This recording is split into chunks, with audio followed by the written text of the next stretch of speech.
ಇಂದು ನಾವು ಮಾತನಾಡಲಿರುವುದು ಒಂದು ಅದ್ಭುತ ಸ್ಥಳದ ಬಗ್ಗೆ.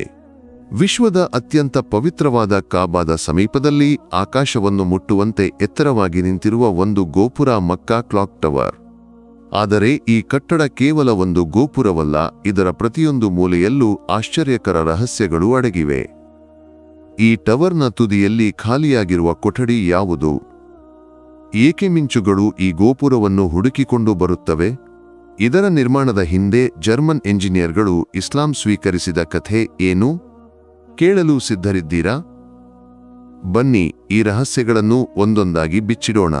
ಕಾಬಾದಿಂದ ಕೆಲವೇ ಮೀಟರ್ ದೂರದಲ್ಲಿ 7 ಕಟ್ಟಡಗಳನ್ನೊಳಗೊಂಡ ಒಂದು ದೊಡ್ಡ ಸಂಕೀರ್ಣವಿದೆ, ಅಬ್ರಾಜ್ ಅಲ್ ಬೈತ್. ಇದರಲ್ಲಿ ಅತ್ಯಂತ ಎತ್ತರವಾದದ್ದು ವಿಶ್ವಪ್ರಸಿದ್ಧ ಮಕ್ಕಾ ಕ್ಲಾಕ್ ಟವರ್. 67 ಮೀಟರ್ ಎತ್ತರವಿರುವ ಈ ಗೋಪುರವನ್ನು 10 ಕಿಲೋಮೀಟರ್ ದೂರದಿಂದಲೂ ಕಾಣಬಹುದು. ವಿಶ್ವದ ಅತ್ಯಂತ ಎತ್ತರದ ಕ್ಲಾಕ್ ಟವರ್ ಎಂಬ ಹೆಗ್ಗಳಿಕೆಯ ಜೊತೆಗೆ ಸಾರ್ವಜನಿಕ ಕಟ್ಟಡಗಳಲ್ಲಿ ಇದು 4ನೇ ಸ್ಥಾನದಲ್ಲಿದೆ. ಮೊದಲ ಸ್ಥಾನ ಯಾರದ್ದು ಎಂದು ನಮಗೆ ಗೊತ್ತು ಅಲ್ವೇ? Burj Khalifa. 2004ರಲ್ಲಿ ಆರಂಭವಾಗಿ 2012ರಲ್ಲಿ ಪೂರ್ಣಗೊಂಡ ಈ ಸಂಕೀರ್ಣವನ್ನು ಹಜ್ ಮತ್ತು ಉಮ್ರಾಗೆ ಬರುವವರಿಗೆ ಉತ್ತಮ ಸೌಕರ್ಯಗಳನ್ನು ಒದಗಿಸಲು ನಿರ್ಮಿಸಲಾಯಿತು.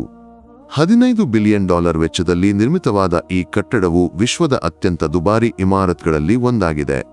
ಆದರೆ ಇಲ್ಲಿ ಮೊದಲು 18ನೇ ಶತಮಾನದಲ್ಲಿ ಮಕ್ಕಾವನ್ನು ರಕ್ಷಿಸಲು ನಿರ್ಮಿಸಲಾದ ಒಂದು ಒಟ್ಟೋಮನ್ ಕೋಟೆ ಇತ್ತು. 2002ರಲ್ಲಿ ಇದನ್ನು ಕೆಡವಿದ್ದನ್ನು ಟರ್ಕಿಯ ಇತಿಹಾಸಕಾರರು ಟೀಕಿಸಿದರು. ಇದನ್ನು ಇಸ್ಲಾಂನ ಇತಿಹಾಸವನ್ನು ಅಳಿಸುವ ಪ್ರಯತ್ನವೆಂದು ಭಾವಿಸಿದರು. ಈ ಟವರ್ನ ಗಡಿಯಾರವು ವಿಶ್ವದ ಅತಿದೊಡ್ಡದಾಗಿದೆ.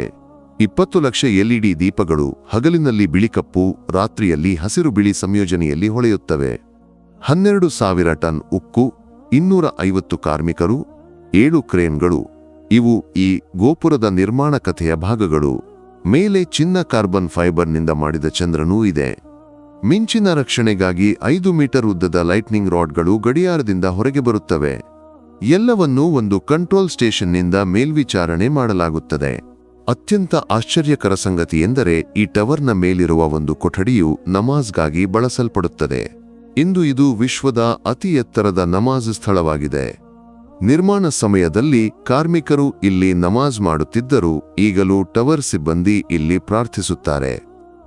ಅಜಾನ್ ಲೌಡ್ ಸ್ಪೀಕರ್ಗಳು ದೂರದವರೆಗೆ ತಲುಪುತ್ತವೆ. ಕಾಬಾದ ಸುಂದರ ನೋಟವನ್ನು ಒದಗಿಸುವ ಒಂದು ವಿಸಿಟರ್ ಏರಿಯಾವೂ ಇಲ್ಲಿದೆ. ಈಗ ಒಂದು ರಹಸ್ಯ. ಈ ಯೋಜನೆಯಲ್ಲಿ ಕೆಲಸ ಮಾಡಿದ ಜರ್ಮನ್ ತಂಡದ ಹಲವರು ಇಸ್ಲಾಂ ಸ್ವೀಕರಿಸಿದರು.